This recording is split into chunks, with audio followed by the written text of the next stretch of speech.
نحمدہ و نصلی علی رسولہ الکریم اما بعد فاعوذ باللہ من الشیطان الرجیم بسم اللہ الرحمن الرحیم۔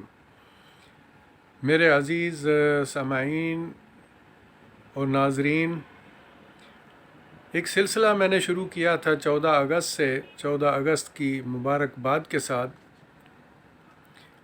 اور وہ سلسلہ یہ تھا کہ اللہ سبحانہ تعالیٰ نے جو اس ادنیٰ سے انسان کو ایک ہمت دی، ایک توفیق دی، اور میں نے جو اصل قوانین ہیں اللہ اور اس کے رسول صلی اللہ علیہ وآلہ وسلم کے، جن کو اسلامی معاشی اور معاشرتی نظام کہتے ہیں، اس نظام کے اندر کون سے قوانین ہیں، ان کا عربی سے ترجمہ کیا اور اس کو اردو میں مرتب کیا۔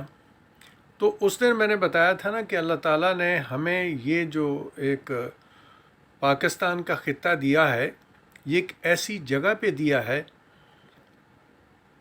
جو بہت ہی اہم ہے پوری دنیا کے لیے۔ تو یہ اللہ تعالیٰ کا ایک خاص کرم ہے ہم پر۔ باقی اگر کوئی یہ سوچ رہا ہے یا یہ خواب دیکھ رہا ہے کہ یہ ملک ختم ہو جائے گا اور اس کو مٹا دیا جائے گا، تو ایسا کبھی نہیں ہوگا انشاءاللہ بإذن اللہ۔ یہ تا قیامت قائم رہنے کے لیے بنا ہے۔ اس کے اندر جو قوانین ضروری تھے جن کے نام پر یہ بنایا گیا تھا، لا الہ الا اللہ محمد رسول اللہ کے نام پر، وہ تو آج تک بدقسمتی سے ہم سے نہ بن سکے اور نہ ہی نافذ ہو سکے۔ بن اس لیے نہیں سکے کہ ہم فرقہ پرستی میں اتنے آگے جا چکے ہیں کہ کوئی راستہ نہیں ہے کہ ہم اس فرقہ پرستی سے باہر آئیں اور مسلمان ایک جگہ پہ اکٹھے ہو کے اس کام کو کریں۔